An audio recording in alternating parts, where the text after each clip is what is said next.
pagi sahabat Bawaslu dimanapun Anda berada. Kita bertemu lagi dengan Bawaslu Kabupaten Sukoharjo. Bawaslu Kabupaten Sukoharjo sebagai lembaga pengawas pemilu mempunyai dua tugas utama. Yang pertama adalah tugas pengawasan atau pencegahan, dan yang kedua adalah tugas penindakan. Dalam tugas penindakan ini, Bawaslu Kabupaten Sukoharjo melakukan proses-proses penanganan pelanggaran. Adapun penanganan pelanggaran itu sendiri terdiri dari dua sumber dugaan pelanggaran. Yang pertama adalah temuan, yang kedua adalah laporan.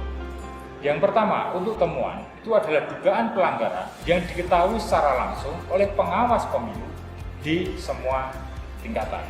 Kemudian yang kedua, laporan itu adalah dugaan pelanggaran yang dilaporkan oleh warga negara Indonesia. Adapun bagaimana proses tentang tata cara pelaporan terhadap dugaan pelanggaran ini, mari kita ikuti untuk selanjutnya.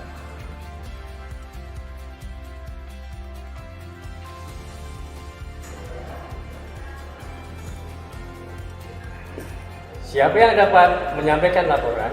1. WNI yang punya hak pilih. Pemilih adalah warga negara Indonesia, sudah genap berumur 17 tahun atau lebih, sudah kawin atau sudah pernah kawin. Yang kedua, peserta pemilu, parpol untuk pemilu anggota DPR dan DPRD, perorangan untuk pemilu anggota DPD, pasangan calon untuk Pilpres, pasangan calon dalam pemilihan. Kemudian yang ketiga, pemantau pemilu. Untuk pemilu, pemantau diregistrasi Bawaslu. Sedangkan untuk pemilihan, pemantau diregistrasi KPU. Bagaimana cara menyampaikan laporan? Pelapor datang langsung ke kantor pengawas pemilu.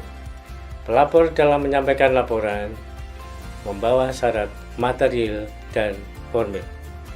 Nah, apakah syarat material dan formil itu? Syarat formil adalah yang pertama, fotokopi KTP dari pelapor. Yang kedua adalah nama terlapor. Kemudian yang ketiga adalah bahwa laporan yang dilaporkan tidak melebihi 7 hari sejak diketahui atau dilaporkan. Kemudian yang keempat adalah kesesuaian tanda tangan antara pelapor dengan identitas yang disediakan atau dibawa oleh pelapor.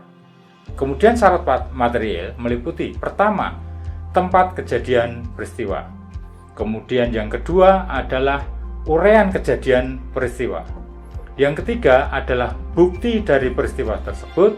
Kemudian yang keempat adalah saksi yang mengetahui adanya kejadian tersebut.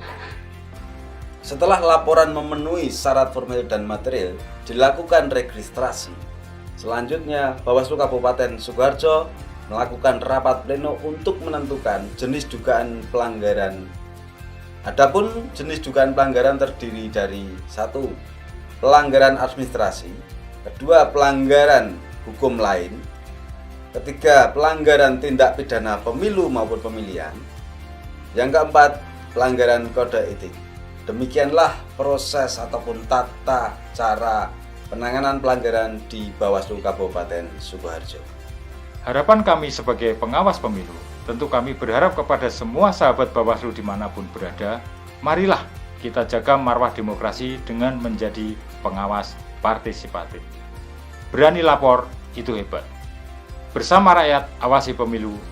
Bersama Bawaslu, tegakkan keadilan pemilu.